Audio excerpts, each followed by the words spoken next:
Pernahkah kalian mendengar istilah tentang kontrak? Ya, sebuah kesepakatan yang tidak hanya berlaku secara lisan atau tertulis, tapi juga memiliki kekuatan hukum yang mengikat para pihak di dalamnya. Kontrak bukan sekedar perjanjian biasa. Kontrak bisa menentukan hak dan kewajiban, bahkan bisa menjadi bukti utama di pengadilan. Dalam video ini, kita akan membahas tentang pengertian kontrak, unsur-unsurnya, asas, dan lain sebagainya. Pengertian kontrak. Kontrak adalah perjanjian antara dua pihak atau lebih yang menciptakan hak dan kewajiban untuk melakukan atau tidak melakukan sesuatu. Berikutnya ada unsur-unsur kontrak. Apa sih unsur-unsur kontrak itu? Di sini disebutkan ada 5. Yang pertama, adanya kaidah hukum.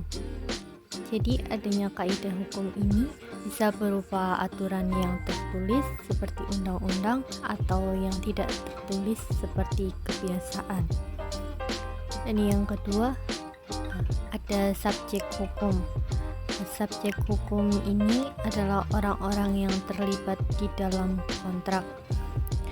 Biasanya ada kreditur atau yang punya hak dan debitur yang disebut yang punya kewajiban. Dan yang ketiga, adanya prestasi.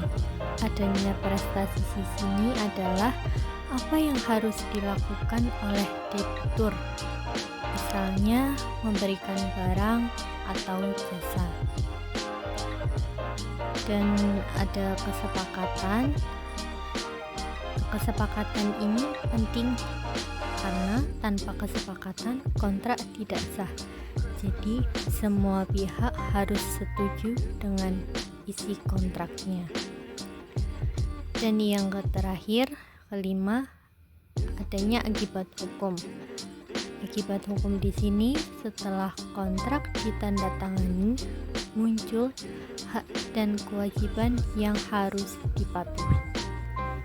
Selanjutnya ada asas-asas hukum kontrak. Yang pertama, asas kebebasan berkontrak.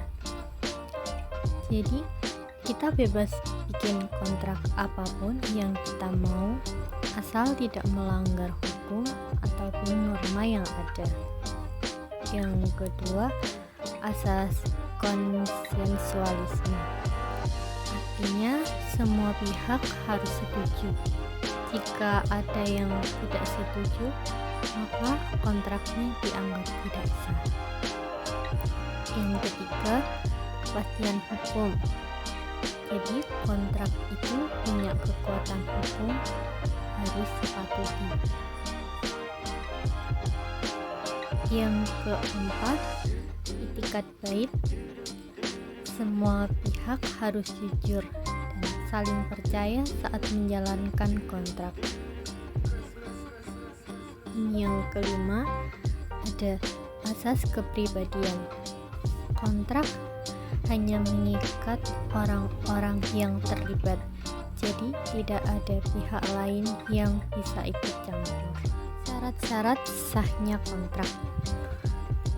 Jadi syarat sahnya kontrak itu dibagi menjadi 2. Yang pertama, syarat subjektif, dan yang kedua, syarat objektif. Di dalam syarat subjektif terdapat yang pertama, kesepakatan para pihak. Jadi dua belah pihak setuju tanpa adanya paksaan ataupun salah paham. Dan yang kedua, ada kecakapan para pihak. Yang membuat kontrak harusnya sudah dewasa, tidak gila, dan tidak di bawah pengampunan. Selanjutnya, syarat objektif juga terdapat 2. Yang pertama, adanya objek. Objek di sini isi kontraknya jelas barangnya jelas yang ingin diperjualbelikan. Yang kedua, sebab yang halal. Sebab yang halal maksudnya tujuannya tidak boleh melanggar hukum ataupun norma. Berikutnya akan membahas tentang contoh kontrak dan bagiannya. Bagian kontrak dibagi menjadi 4. Yang pertama yaitu judul. Judul kontrak harus dibuat secara jelas dan mencerminkan isi perjanjian agar mudah dipahami oleh para pihak yang bersangkutan. Lalu yang kedua ada komparisi atau identitas para pihak. Identitas para pihak di sini menyebutkan identitas para pihak penjual dan pembeli atau pihak pertama dengan pihak kedua. Yang ketiga, ulasan atau maksud dan tujuan kontrak.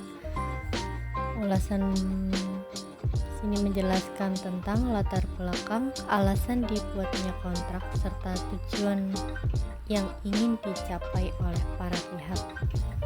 Lalu isinya atau klausula kontrak. Jadi ini merupakan inti kontrak yang memuat hak dan kewajiban para pihak, lalu jangka waktunya, pembayarannya, sanksi dan penyelesaian sengketa. Dan yang terakhir itu berisi penutup. Penutup di sini berisi pernyataan akhir, lalu tanda tangan para pihak. Bagian kontrak dibagi menjadi 4.